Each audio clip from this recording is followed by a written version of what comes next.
Hi, everybody, and thanks for joining us tonight for the third annual Longevity Project. My name is Nicole Miller. I'm the editor of the Summit Daily News, and we partnered this year on the project with some of our sister papers across the Colorado Rockies. So that includes the Aspen Times, the Steamboat Pilot and Today, the Glenwood Springs Post-Independent, and the Vale Daily. And for those of you who don't know, the Longevity Project is an annual public health reporting project that we do about how to live a longer, happier, healthier life at altitude. So before I pass it off to our speaker tonight, Sean Swarner, I wanted to let everyone know that there's a Q&A feature that we'll do after the talk. And if you look right next to your video, you can add a question there. So just wanted to let everyone know that for during the talk. So Sean Swarner is a two-time cancer survivor, and he's gone on to accomplish some really impressive athletic achievements, including trekking to the North and South Pole and completing all of the 7 summits. So that's the tallest peak on each continent. So Sean, I'll pass it over to you.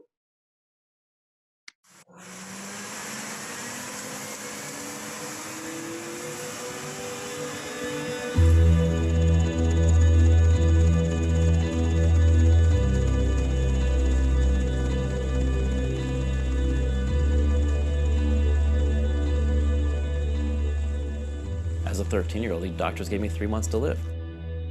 He had just lost everything, and he had lost his hope. Going in for a checkup for the first cancer, they found a second cancer. The doctors gave me 14 days to live. He said, "Mom, if I don't make it, I've had a good life." And I said to Sean, I said, "You're gonna make it." Didn't want to lose my little baby. The cancer could take my body, but it could never touch my mind. I'm cured of cancer, but I'm not done fighting it.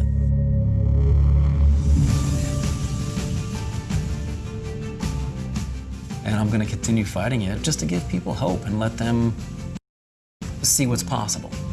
And I've completed the highest mountain on every continent, which is the 7 summits, and I've trekked to the bottom of the Earth, the South Pole.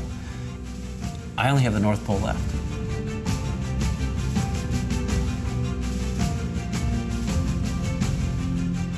Two polar bears sniffing around. One of the team has seen the prints, and 2 of the bears approached one of the camps.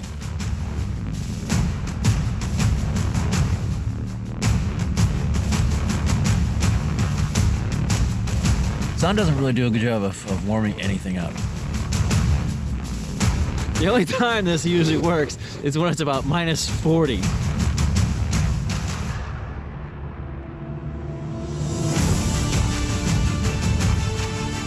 There's 5 of us on this expedition. There was originally 6, and unfortunately one person's had to be evacuated.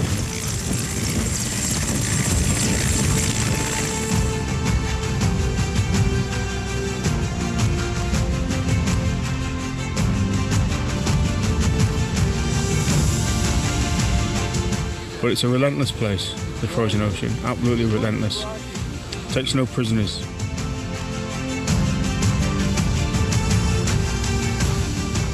No cancer survivor's ever done the Adventure Grand Slam before.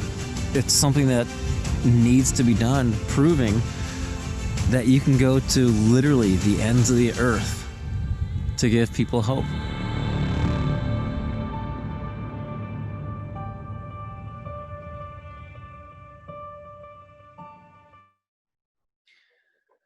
So there were a couple things. First of all, I'm really grateful that you're listening in, and I'm excited to share my story. But there were a couple things I wanted to mention about that video. If you're interested in watching the whole film, it's on Amazon Prime, and not to ruin it, but it's kind of like the movie The Titanic. I make it to the North Pole, just so you know. I'm the first cancer survivor to complete the Explorer's Grand Slam, which is, as you heard from Nicole, it's the highest mountain on every continent and skiing to the North and South Poles. Like I said, it's called the Explorer's Grand Slam, and personally, I think it sounds like a Denny's breakfast platter, but I didn't name it. On all my expeditions, this was the first and only one where I actually brought a firearm with me. And it's interesting because every night we would call in. It took us about 10 days to get to the North Pole. And every night we would call in on our satellite phones The Russians run pretty much everything up there. I think the Russians like two things basically: vodka and the cold. But when we were on our way, we'd call in, like I said, every night on the satellite phone. And one night we called in, and the Russians, when they're patrolling, they noticed something, and they said that we had two polar bears tracking us. And like I said, it was the first time that I've ever been on an expedition where I had to bring a firearm. And I remember my tent mate and I, it was the guy with we call it a snotsicle, the icicle that was on his lips. We're in the tent and we're practicing with the rifle. So he would bring it up, take off the safety and put it back down and do it again. And obviously it's 80 below and we're in our 40 below sleeping bags. And oh shoot, I just heard that all you can see is black. Let me, you can't really see me or anything, huh? Let me go here and see if that works a little bit. We'll hold it on that screen because that's much prettier than just a black screen. But thank you, Krista. So back to we're in the tent, and like I said, he's practicing with the rifle, and then I'm practicing with the rifle, flipping off the safety and then bringing it up, getting ready to fire, practicing over and over and over again. And he's practicing again, and all of a sudden I start laughing hysterically. And he looks at me like, what are you doing? What's so funny? There's a polar bear out there that could potentially come in and eat us. I tell him, yeah, but what the problem is, we're sitting here practicing as though the polar bear is going to come in by the tent, unzip the front of the vestibule, stick his head in and ask, hey guys, got room for me? I mean, it's just going to rip right through. So like I said, that was the only time that I've ever had a firearm on an expedition. But we all have amazing stories. We've all been through our own ordeals. And I think it helps to share our stories with others, which is exactly what I'm going to do with you. So I was a normal kid growing up in Midwest Ohio. I remember, like I said, I was absolutely normal. It was just, I would get into trouble a lot. And I'm sure a lot of you probably got in trouble as well. And I'm sure with your tremendous imaginations, you probably built forts when you were younger. A lot of people would put chair backs back with one another, and put a blanket over the top. That would be your secret hideaway, and your little secret spot.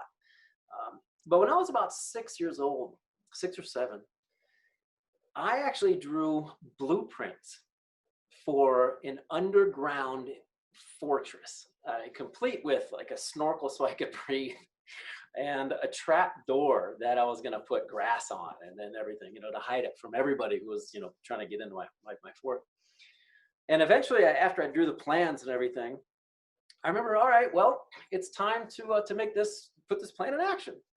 So between my backyard and the cornfield or bean field, depending on the season in Ohio, there was a 6-foot strip of land that just went on forever.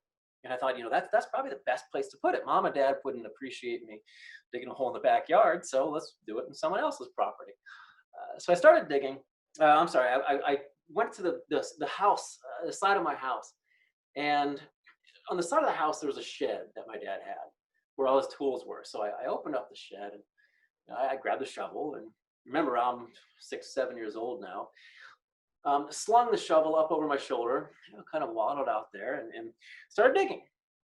And I was probably, in my mind, when you're younger, everything's exaggerated. So in my mind, I was digging the Grand Canyon, but I was probably about, I don't know if you can see that, what is that, maybe about 1.5 feet, 2 feet down. And all of a sudden, I just went, I hit something. So I dug around it, and I tried to chop at this thing that was in my hole. It ran lengthwise through the hole. Tried chopping through, that didn't work. So I tossed the shovel, went back to the shed, and I was thinking, all right, well, my dad taught me that there are certain tools for certain jobs. Looked at the coal shovel, a big wide thing, that wasn't gonna work. And then I saw the spade shovel, a lot thinner to cut through roots. Slung that over my shoulder, went back and tried chipping away at this black plastic tube is what it actually was. decided that didn't work, and I did what I saw in the cartoons. I stuck it underneath, jumped on it. That flipped me over. I almost got hurt by the thing flying up in my face. Tossed that shovel, went back to the shed thinking, all right, well, I tried that shovel. Crowbar? No, crowbar's not going to work. Then I saw my dad's axe. Not like the hatchet, the handle hatchet. I'm talking like, the proper axe. Long red handle, super sharp blade. Swung that over my shoulder, started walking back out to the hole again. And I didn't know this, but the whole time, I'm sure there's some parents over there just shaking their head. My parents did the same thing. And the whole time, I didn't realize this. My dad was inside the house watching his firstborn son walk back and forth from the side of the house, disappear with a shovel over his shoulder, come back empty-handed, walk back out with another shovel, back again empty-handed, and then an axe. That's when he's probably thought to himself, I should probably do something. I should probably get involved. So he came out there. I'm ready to hack into this black tube that's in my way. In my mind, I just wanted this thing out of my hole so I could build my underground fort. And I'm about ready to hack into this thing. And my dad's right there, and I didn't know it. All of a sudden he goes, boy, what the hell are you doing? And I looked down thinking it might be a trick question. And like, I'm digging a hole. What does it look like I'm doing? No, what do you think you're doing with that thing, with the axe? It's like, well, I'm trying to get this out of the way. He's like, what do you think that is? It's like, I have no idea. It's like, follow my arm. So he pointed at it, and he ran his hand down the length of that black tube. And I looked down there, and he asked me, what do you see? I was like, well, I see more corn, more beans. It's like, keep going. Like, oh, I see the power plant. I was about ready to hack into my city's power source. So like I said, we all have a story, and some stories are a little crazier than others. And I shouldn't be here for numerous reasons. And it probably didn't start with that story. That's just the first one I remember. But I am fortunate and glad to be around. I remember also being in the 8th grade. I was 13 years old when I was going up for a layup in basketball. And I came down, something snapped in my knee. And it sounded like Thanksgiving dinner. And when you take the turkey leg and you can hear the tendons and the ligaments ripping apart. That's what my knee sounded like. And little did I know that because of that knee injury, my life was about to change forever. I was diagnosed with, as a 13-year-old, I was diagnosed with advanced stage 4 Hodgkin's lymphoma. And the doctors told my parents, your firstborn son now has roughly 3 months to live. So I went through roughly a year of chemotherapy. And when you're 13 years old and you're going through what I went through, it changes your perspective on the world. I remember one morning I woke up, it was about 3 months into treatment, and I sat on the edge of my bed and I looked off to my left where my head was, just laying on my pillow. It was minutes before. It was covered in hair. And I remember freaking out, running to the bathroom, looking into the mirror, thinking maybe I can comb it over, maybe I can do something to stop it from falling out. But I knew it was inevitable.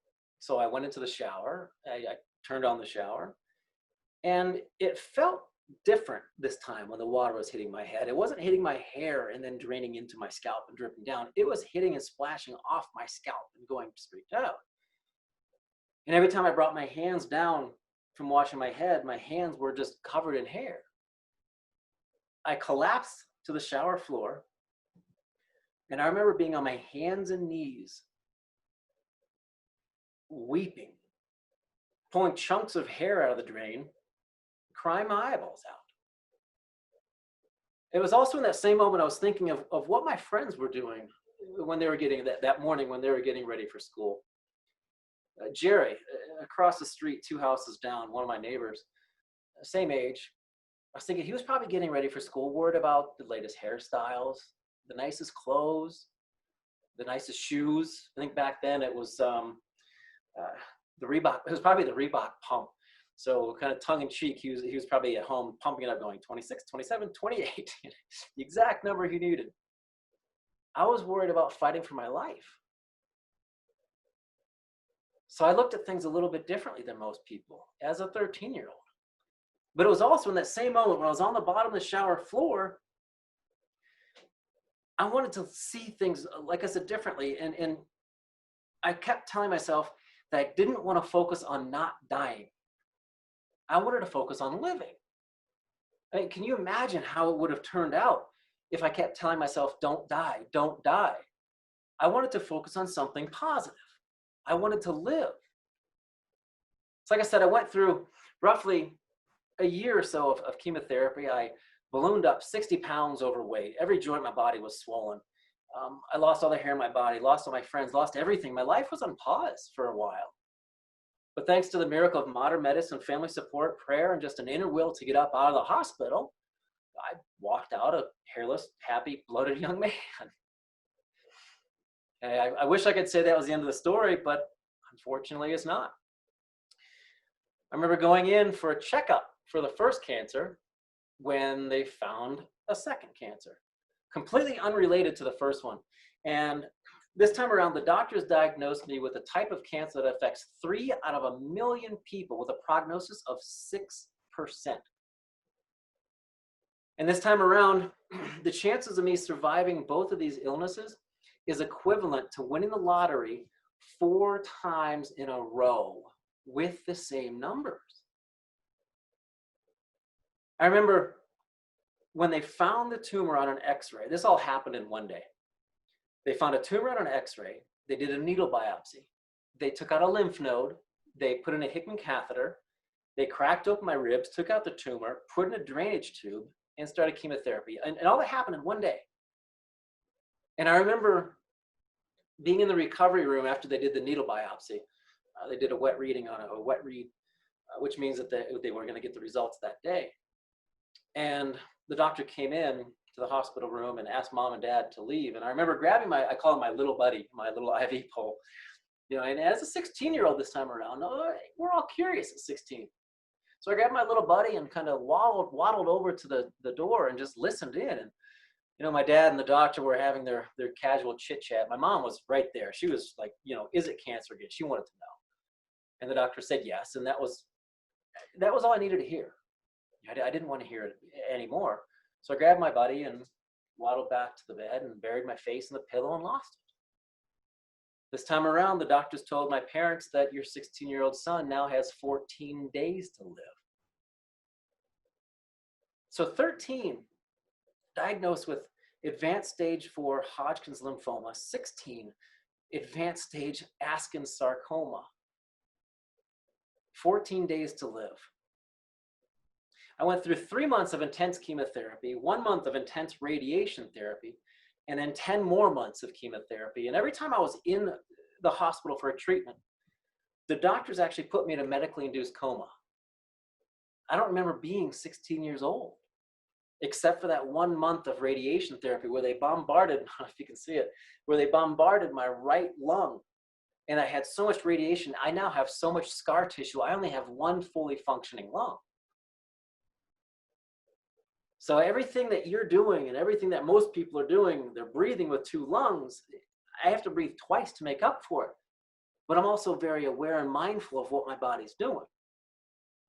But again, thanks to the miracle of modern medicine, family support, prayer, and just an inner will to get going again, I was placed back in remission. And you can't go through these 2 cancers without it affecting you somehow. But I knew that I had a choice in how I wanted it to affect me. So I'm going to ask a question. I know you can't raise your hands or say me or answer, but how many people wake up in the morning and turn on the news or go on to social media? Most people, right? How many people in the afternoon before they go to bed turn on the news, social media, whatever it might be? Probably 85–90% of the world. Why do you start your day and bookend your day on a negative note? That doesn't make any sense to me. You're programming your brain with negative thoughts. what I do is I'm going to challenge you to do the same thing. For the next 3 weeks, wake up in the morning and find an affirmation that you really enjoy, something positive about the day. At the end of the day, get a journal, write down 5 things you're grateful for, and journal about one of them. Make sure you write down 5 things that happened that day. Not, I'm grateful for my health, I'm grateful for my house, I'm grateful for my family. But 5 things that actually happened that day. And then journal about one of them. And not just what it was, but how it made you feel and why it's important to you. Because when you start doing that, you tap into your personal core values, and then you start understanding what really means most to you. So bookend your day on a positive note. Go to bed being grateful. Wake up being excited. And you can steal my affirmation if you want. Every morning I tell myself, the past is gone, there's nothing I can do about it. Tomorrow may never come. No matter what happens today, today is the best day ever. So we'll skip over my college years. Like I said, this is my story. We'll skip over my college years because, and I'm sure my parents aren't watching this right now, but it was a $100,000 party and I had a fantastic time. I was down in Jacksonville, Florida, working on my master's degree, my doctorate. I wanted to be a psychologist for cancer patients. Figured I had a lot to offer. And I came up with this half crazy idea of wanting to, there she is, wanting to give back to the cancer community, because it seems like cancer is a global epidemic now. Everybody knows someone touched by the disease. So I wanted to give back and do something that no one had ever done before. And I wanted to reach people on a massive level. I kept doing some research thinking, and I'm living in Jacksonville, Florida at the time when I came up with the idea of climbing Everest. And I'm thinking, okay, well, I want to use the highest platform in the world to give people hope. Now, the human body can live roughly 30 days without food. The human condition can sustain itself for about 3 days without water, but no human alive can live for more than 30 seconds without hope. Because without hope, what do we have left? So when I came up with this idea, like I said, I was living in Jacksonville, Florida, and the highest point in Jacksonville, or in Florida, is actually the top of the Four Seasons Hotel in Miami. So I had to move, and I did some research and found Colorado is probably the place where I should train. So I packed up my stuff, moved to Estes Park, Colorado first, and started training. I lived in the back of my Honda Civic and camped for a couple months at a time because I had no place to live. My brother was with me, so the two of us kept each other company. And we essentially tried to reach out to corporations for sponsorship, because Everest is a very expensive ordeal.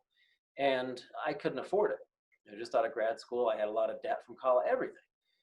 But imagine you're working for a large corporation and someone calls you up from a payphone bank, because that was my office and the library. I called from a payphone bank and said, hey, I'm a 2-time cancer survivor with 1 lung. I have very little climbing experience. I just moved to Colorado, and oh, in 9 months, I'm going to go climb Mount Everest. And I know you can't, I can't hear you, but that was pretty much the sound that I had on the other end, click numerous times. But I eventually got in touch with a guy from Kathmandu who organized National Geographic's expeditions, and he believed in me. So like I said, I moved to Colorado and started training. And while I was here, well, I still am here, I started climbing and everything in sight. You know, the highest mountain in Colorado, as we all know, isn't north of Route 70. And when I was living in Estes Park, the highest mountain near there is Long's Peak. I actually climbed that for training once a week with 100 pounds of rocks in my backpack. I did something every day to push my body to the limits. And I understood that consistency is more important than intensity. You know, how do people get big muscles? You know, the people who are bodybuilders, you know, they don't go to the gym on Thursday and work out for 5 hours that day. No, they work out Monday, Tuesday, Wednesday, Thursday, Friday, maybe even Saturday, for an hour each day. Consistency is more important than intensity. So I did something every day. I didn't climb Long's Peak every day. It was once a week. But with my mind and my body ready to head over to Kathmandu, we'll begin kind of the transition in my life. Because I did get sponsorship, and I ended up flying halfway around the world to attempt what I was told was physiologically impossible, which is climbing Everest with one lung. So like I said, this is where my story transitions a little bit from the cancer side to the more adventurous side.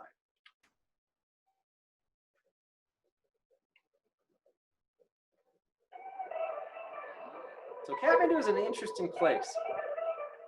I don't know if anyone's ever been there, but, oh, and I do need to point something out. That thing behind my ear that I just removed, the first presentation I ever gave, I had someone come up to me afterwards, and they looked at me and said, "I can't believe you smoke." I'm like, "What are you talking about?" I said, "Well, in that video of you getting to Kathmandu." It's like, "Yeah?" It's like, "That thing you pulled from your ear." It's like, "Oh man, that's a Bic pen." So I need to make sure everyone understands it's a Bic pen. But when that guy said that, he's like, "I can't believe you smoke." And I heard what he was trying to explain to me. I kind of looked at him and I said, "Oh yeah, 2 cancers, 1 lung, 3 packs a day." Like, what do you think? So super quick, every time I go somewhere to climb, to do anything, I try to visit local hospitals and share my cancer survivor story with the patients. And the first hospital I ever visited was the Bhaktapur Cancer Center, just outside Kathmandu. And while we were there, the doctors told me that because of the lack of, that's the doctor, Dr. Baral, because of the lack of technology, the lack of education, and the lack of funding, 90 to 95% of the patients would die. So it took all the strength I had to hold back my tears when I was going around meeting these patients. And when he told the patients that I was a 2-time terminal cancer survivor, which I'm sure I was the first survivor they'd ever seen, their eyes got the size of dinner plates. When I was sick, my dad gave me a green shirt. On the front it said, "I don't always look like this." On the back it said, "I'm on chemo." And I took that with me to that hospital and found a young man who was 14 years old battling Hodgkin's lymphoma. It was just like looking into a mirror. So I gave him that shirt and told him it was for good luck. And when he got better, he had to give it to someone else for good luck.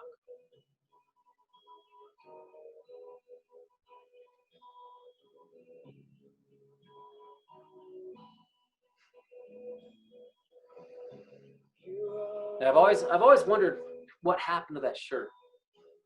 And I always wondered what happened to that young man. So 5 years after climbing Everest, I went back to Kathmandu and visited the hospital. And we ended up raising about $200,000 for the hospital system. And we didn't give them the money because, unfortunately, in a lot of developing countries, the government's corrupt and the people are corrupt. So we used the money to purchase things like an autoclave for their surgeries. They didn't even have an autoclave. They get expired chemotherapy drugs from around the world. They don't even work. But I remember walking up to the hospital and Dr. Baral was still there. And I remember, like I said, walking up to the hospital, and he was standing on the hospital stairs. And he actually remembered me, which I was shocked. And he started getting super excited. And he started pointing at me, and he actually pointed at me and he said, "You're that t-shirt guy." I said, "Yeah, yeah, whatever happened to that shirt?" He wanted to let me know that because of the hope that it gave that young man, he survived. He passed the shirt to someone else. She survived. She passed the shirt to someone else. The next person survived. Last I heard, the shirt has been passed to over 30 different survivors. Now, in a hospital system where 90 to 95% of the patients die, 100% of the patients who wore that shirt survived. what does it tell you about the power of the mind and the power of the heart and the spirit? Now, I'm not saying that the cure for cancer is a piece of green cotton, but I'm saying there's a lot to this connection that we don't understand. So true to the doctor's words, he told the patients the next day we were leaving to go climb Everest, and we flew from Kathmandu to Lukla. And I don't know if you've ever seen, there's a special on, I believe it's Discovery or National Geographic, and on there is actually, they have the world's most dangerous airports. And this was number one.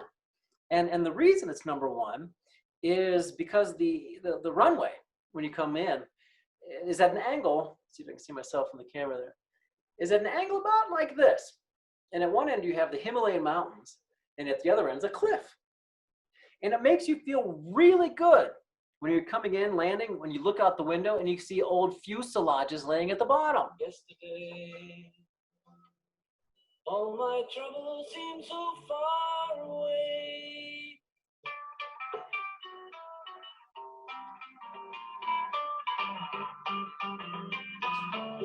So I figured that'd probably be the most difficult part, right, of climbing Everest, landing at the Lukla airstrip. Getting to Everest Base Camp, it takes about 14 days. And as you all know, some people get sick in altitude. So you take your time. And it's only about 40 or 50 miles from Lukla. So we had to take our time going up, because when we get to base camp, it's 17,600 feet. And to kind of go through here, we went from Lukla to Pakding to Namche Bazaar, Namche to Tami to Kunjun, Kunjun to Debache, Dingbache, Dingbache to Chikung, to Chikung to Loboshe, Loboshe to Gorkshep, and Gorkshep to base camp. So moving right along. Did you guys keep up? Do you want me to go back? Everest Base Camp, like I said, is situated at roughly 17,600 feet on a glacier that moves 4 feet a day. So I don't know if you can see me moving too much here, but I'm going to be on Everest for a month and a half. We got to base camp April 8th, and I summited May 16th.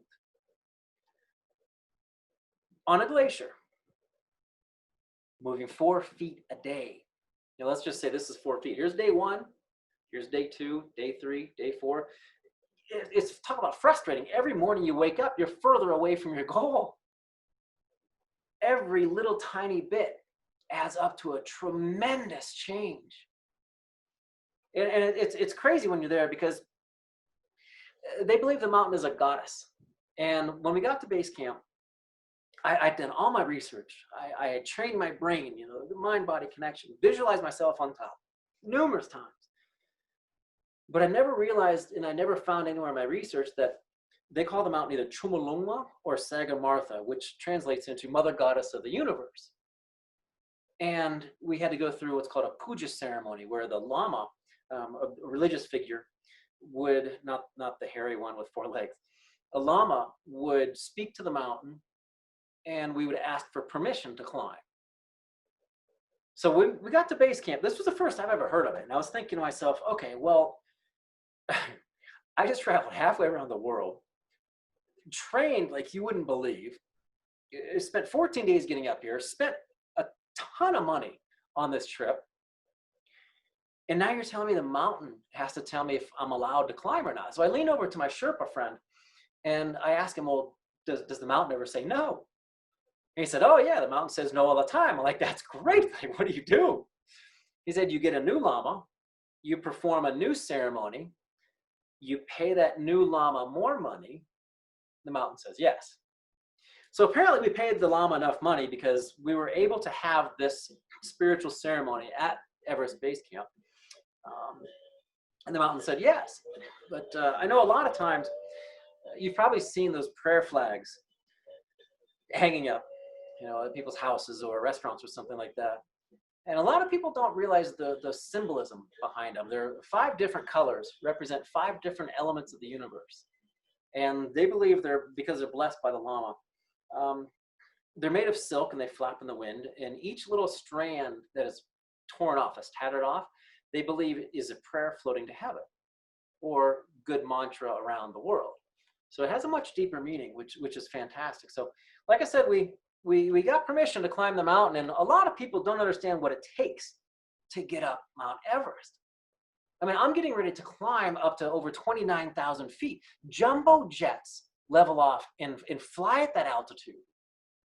So we went from base camp to the top of the Khumbu Icefall, and then we returned to base camp. And every time we came back to base camp, we would rest. It could be a day, 2 days, 3 days. It's a lot like going through chemotherapy. You know, my body couldn't handle another onslaught of the chemical cocktail until my blood count was higher. Same thing here. Going up in altitude, your body produces more red blood cells and hemoglobin to be more efficient. So like I said, whenever we came back to base camp, we would rest. So we went from base camp to the top of the icefall, back to base camp, rested. Base camp up to camp 1, 1 night, back to base camp. Base camp up to camp 1, 1 night, just below camp 2, back to base camp. Base camp up to camp 2, 2 nights, back to base camp. Base camp up to camp 2, 2 nights, back to base camp. Base camp up to camp 2, 2 nights, just below camp 3, back to base camp. Base camp up to camp 2, 2 nights, back to base camp. Base camp up to camp 2, 2 nights, up to camp 3, 1 night, back to base camp. Now my body's ready to handle the summit push. But before we went, keep in mind that I am doing something that no one has ever even attempted before. People thought it was physiologically impossible. Avalanches on Everest happen every day. The temperature goes from 70 to minus 60, minus 70 degrees. It can go from 70 to 0 or minus 10 in literally 2-3 minutes. I mean, living here in Colorado, you know, you're in altitude, you're closer to the sun. Let's say in the wintertime, clouds come by, cover up the sun, excuse me, and it's also the other way around. The sun's up here, the clouds come in. It instantly plummets. The temperature instantly plummets. Now imagine taking yourself that much closer to the sun with less less atmosphere for the radiation to be filtered out. I had a friend who was just below the Hillary step, which is, you can kind of see it right there. It says step on the corner. He was at the Hillary step, and he took his glacier glasses off for, I want to believe, maybe a minute, 2 minutes. Snow blindness. The sun burnt his corneas, and it feels like a cat just goes right across your eyeballs. So now that I've painted an amazingly fantastic, exciting picture of Everest, let's begin on May 11th, 2002, when my goal was to go from base camp up to camp 2, spend 2 nights at camp 2, move up to camp 1 or camp 3, 1 night there, rest at camp 4, and then go for the summit.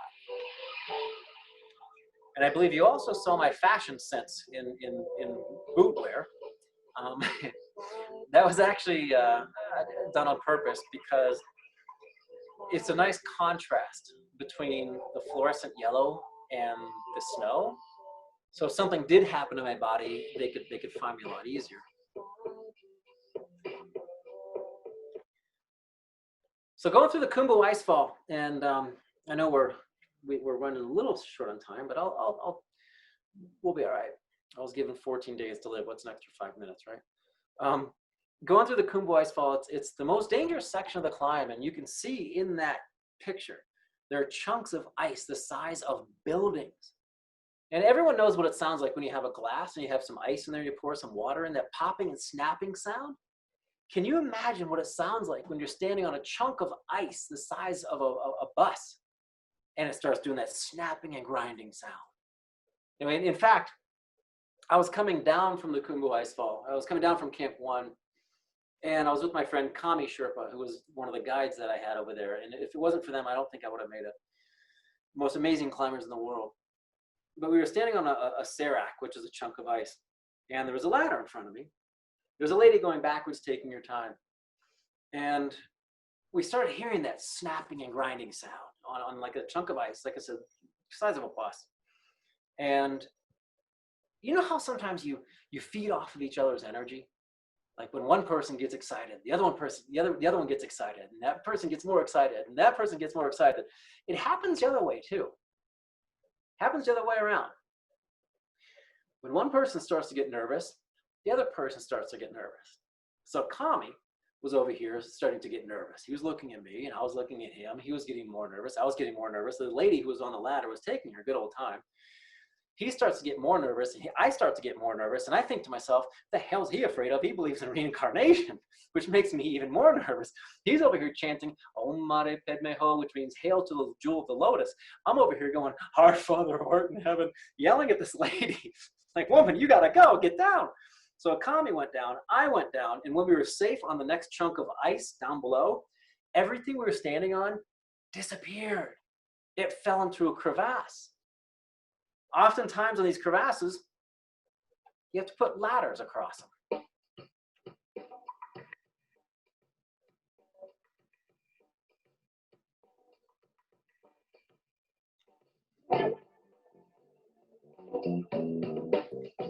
Now imagine walking across a crevasse with ladders tied together, aluminum ladders tied together, and you're wearing metal spikes on the bottom of your boots. It's not exactly like Velcro.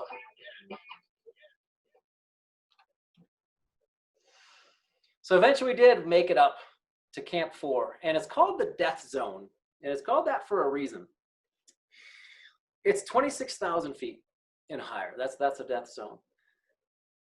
And when you're in this altitude, your body starts deteriorating. Your muscles start melting. Your brain cells start dying. Fat melts away. Everything just, your body starts falling apart. I mean, I went over there. I was 6'2". I'm still 6'2". I was 6'2", and I weighed about 180 pounds. When I came home, I weighed roughly 155 pounds. 1 month. Just to maintain my body weight in this altitude, my body needed roughly 12,000 calories a day. They don't have Burger King up there. You know, they don't have fast food.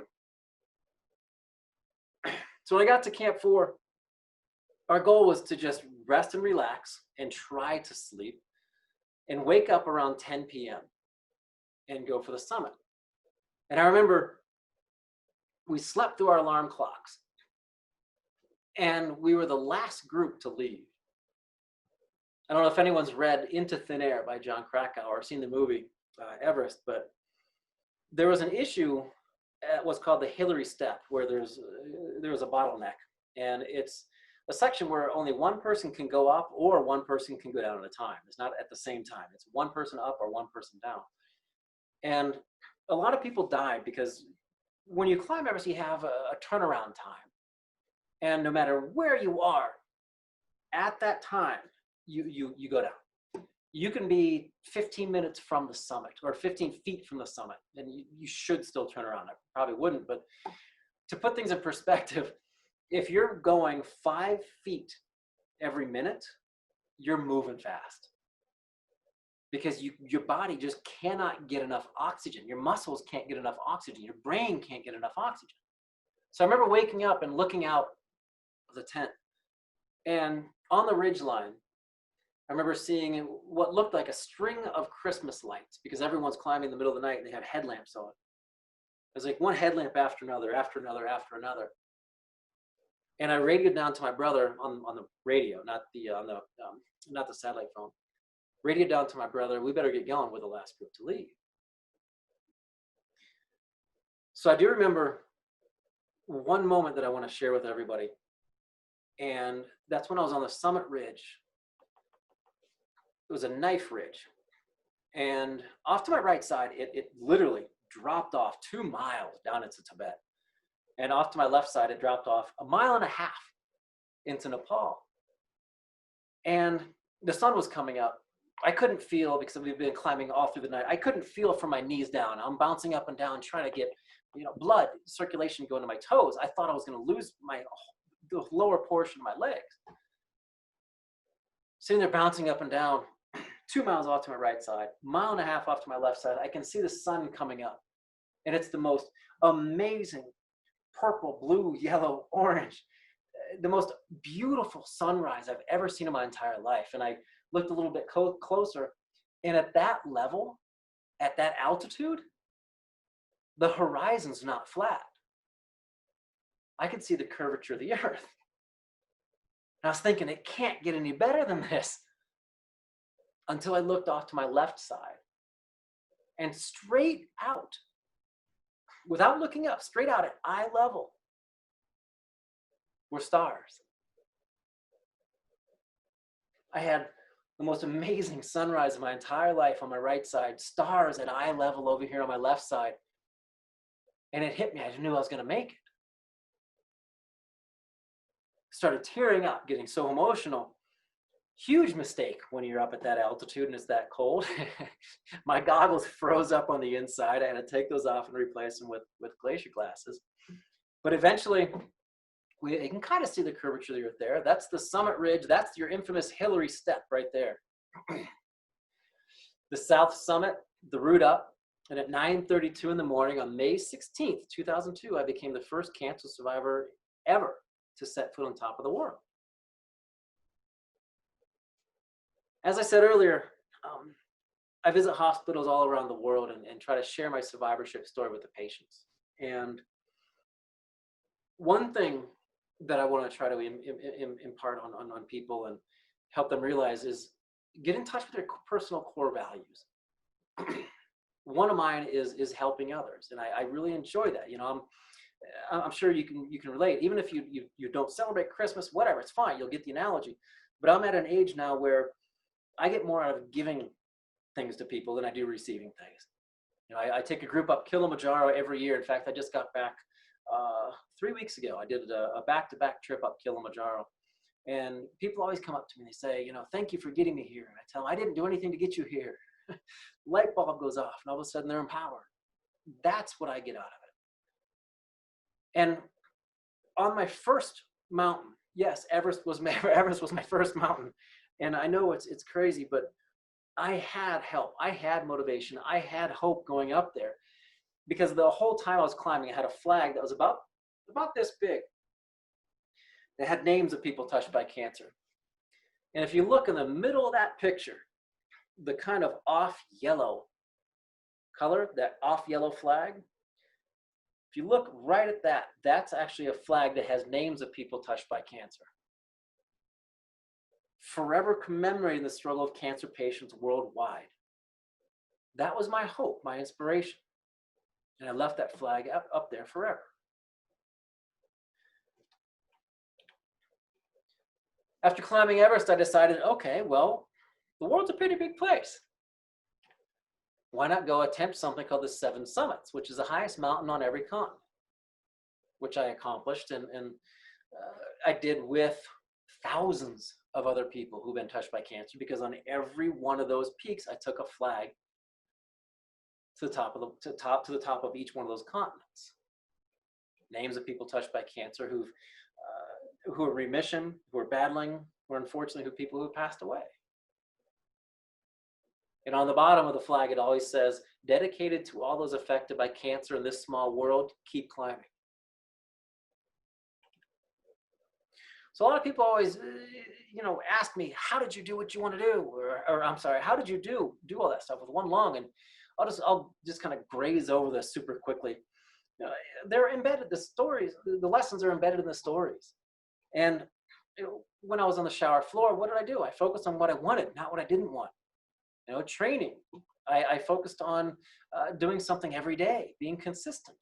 If you're consistently negative, if you're consistently pessimistic, that's going to become your reality. And then begin at the end. So before you even attempt anything, believe it's possible.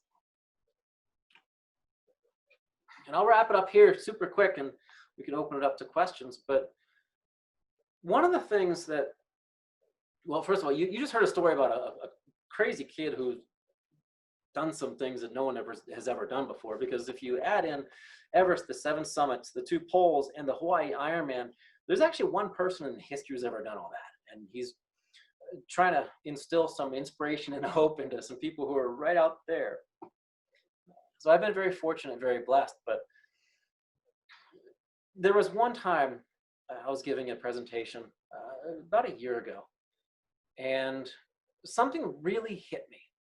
when I was getting ready and I was going down to stand up on stage. And this is what I want to share with everyone too. On my way down, I go in. Let me set set the stage too.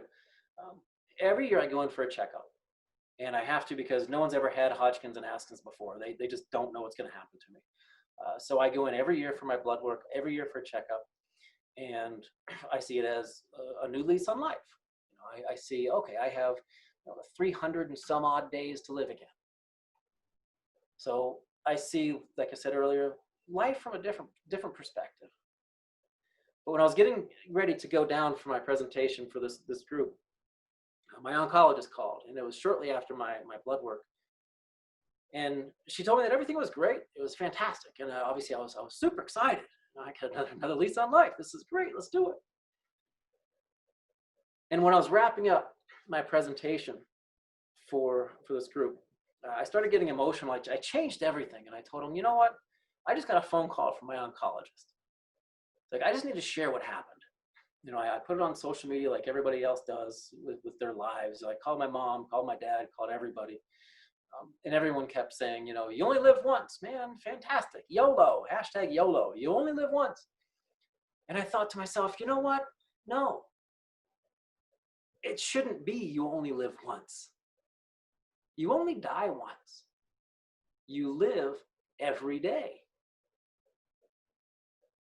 So I think with that, I'll open it up to some questions, Krista, if that sounds like a good spot to, I'm sorry, Nicole, if that sounds like a good spot to end. Yeah, of course. The first question here is a big one. Now that you've achieved the Explorers Grand Slam, what's your next adventure? Well, I recently got married. I heard that might be more difficult than climbing Everest. The biggest one I have is, and I think we're going to launch it on Friday. It's called the Summit Challenge. And it's a series of 7 challenges, 3 separate micro challenges in each one, helping people develop positive habits. And it's based on everyone's individual core values. So empowering them to achieve what they want to achieve. But the next biggest athletic achievement is in 2022. It was going to be 2021, but 2022, my goal is to run 7 marathons on 7 continents in 7 days. I don't even think that's possible. That's a very impressive next goal. One of our listeners wants to know if you would ever give Everest another shot. Ooh, that's a great question. I would like to attempt another 8,000 foot peak without oxygen, just to see if it's possible. And then if that's possible, I might go up and attempt Everest if it doesn't turn into the circus that it has been lately. Yeah, because I've found I've discovered that it's really not about the mountain anymore. I've learned that you never conquer a mountain, you conquer yourself.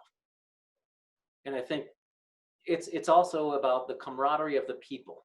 So depending on the people that I would have on that trip, then maybe. What other 8,000 meter peak would you think about? I was thinking about Cho-Oyu, which is up in Tibet, and I'd love to climb up that and potentially ski down. Be amazing. Are you a good skier then? I would assume if you can ski an 8,000 meter peak. Yeah, I've been skiing since I was a little kid. And like I said, I lived up in Summit County for years. But as you heard, I just recently got married and moved out of the county because my wife is from Puerto Rico. And I figured that if someone's going to spend her first winter in her entire life, it probably shouldn't be up in Summit County. I think that's a good plan. I agree with you on that one. I have a question that kind of goes back to the beginning of your talk. When you're talking about what your friends were doing when you were first diagnosed with cancer, they were worrying about their hair and their clothes. And so what's it like to have childhood cancer, and how do you feel like it's impacted your life into adulthood? It's obviously pushed you to achieve all these things and set all these goals, but tell us a little bit more about that. Well, I think it's made me realize that things can always be worse.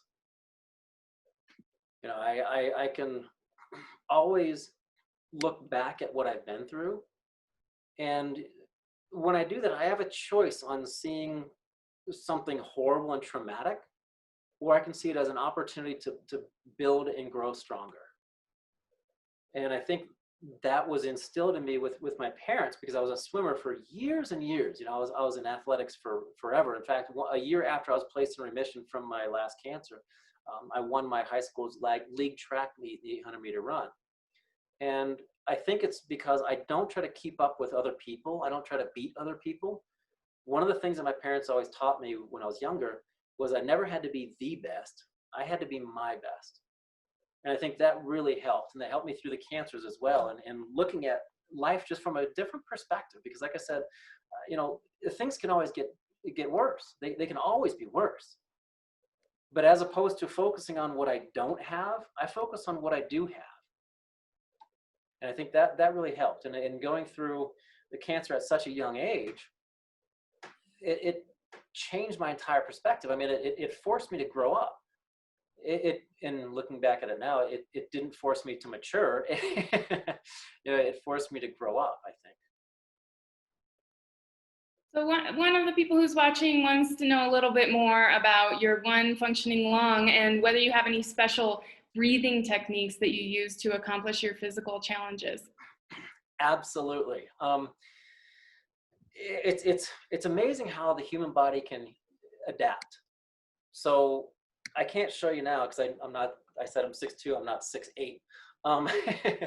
But on my left side, my ribs actually come out a little bit further. And I think they develop that way. And I also have a genetic defect in my heart where I have two superior vena cavas, which are the veins that pump oxygen-less blood back to your lungs to rejuvenate the body with oxygen again, or at least your upper half, your upper torso. And I don't know if it's psychological or physiological, but I think I can do it twice as fast as most people.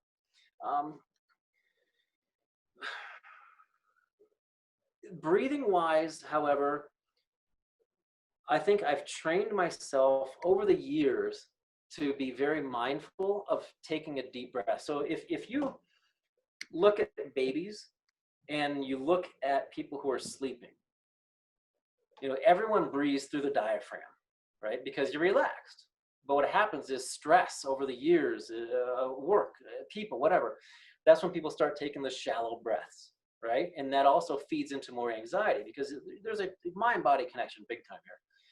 So what I've done over the years is because of my one functioning lung, I've trained my body to almost always breathe through my diaphragm.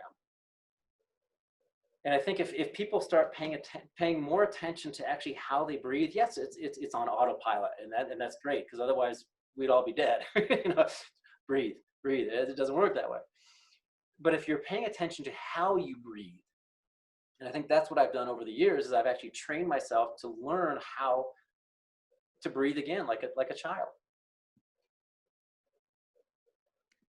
This one goes back too as well to when you were younger and you were told that you had 14 days to live. You talk so much about the power of positivity, but how is it even possible to have a positive mindset or to have hope when somebody tells you something like that?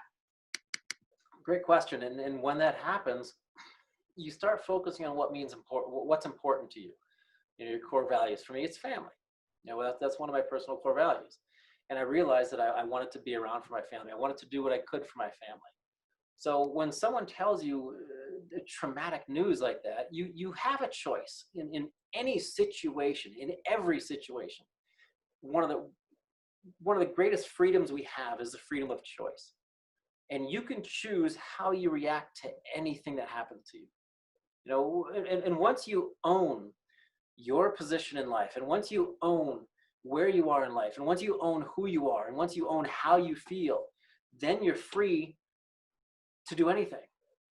Because you now know that other people don't affect you. You have control over how you're affected. And I think that's what I learned a long time ago. It's like, yeah, you know what? Cancer did hit me. It did hit me hard. It tried to take me out. And if it was going to, then I guess, yeah, without getting too philosophical or religious, it was my time. It was my time to go. However, I fought tooth and nail, and I realized that I had a choice in how I wanted to see it. I could sit there and ask myself, why me, why me, why me, 1,000 million times over, and I will never know the answer. But the fact of the matter was, it was me. But what was I going to choose to do about it? You talked about how you go see your doctor once a year to have blood tests. So after having cancer twice, do you ever feel like you're really able to fully move on without worrying about a reoccurrence? You kind of talked about, okay, I have the next 365 days of my life back, but what about the bigger picture? Well, the bigger picture, it's tough because, there were nights I went to bed not knowing if I was going to wake up the next morning. And when you do that over and over and over again as a teen, the developmental years of your life, you don't really develop a concept of the future. So all of a sudden the doctor said, hey, you're in remission. I'm thinking to myself, okay, well, now what do I do? What am I supposed to do? That was my reality for my whole teen years. Like, okay, Sean, go live your life. I'm like, that's fantastic. I don't even know where to start. So I guess it's different knowing that your mortality is well, let me back up. Every one of us can be gone at any moment. So we just need to take advantage of what we have now in the moment and appreciate the present, because, and I completely forgot the question. I'm going off track because of the chemo brain just set in. But people who are anxious are living in the future. People who are depressed are living in the past. But people who are happy are living in the present. And I think that's what we need to focus on doing, because that's the only thing that we're guaranteed is right now. Did that answer the question? Like I said, sometimes chemo brain kicks in. So what was it again? Yeah, you're okay. I just asked about, that 14 days to live and now you go get your blood tested once a year. So yeah, you definitely spoke to that. Yeah, so you have to live in the present. I mean, whenever you're anxious about something, for me at least, it's usually when it starts with two words, and that's what if. What if this happens? What if that happens? What if this happens? Oh my God. Well, what if it doesn't? How many times have you worried about something over and over and it's driven you crazy? Like, oh my God, what if this happened? How many times has that actually happened? 95% of the time, that what if, those worries, you wasted your time. One of our listeners here says they think you're crazy about the marathon goal, by the way, just so you know. I think probably your last question here and then we'll wrap it up, but where can listeners find more information about the Summit Challenge that you talked about? I just go to SeanSwanner.com. Super simple. Perfect. Yeah, and I know if we are wrapping up, there's a friend of mine, and his name's, I don't want to give his last name because I don't know if he's comfortable with that, but Terry, he's out there. I just want to say hi.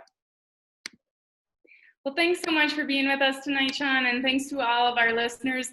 We hope we'll be able to do this in person next year, but we'll see how it goes. Thanks, my everybody. pleasure. Thank you so much. Very grateful for your time. Thanks. Bye, everyone.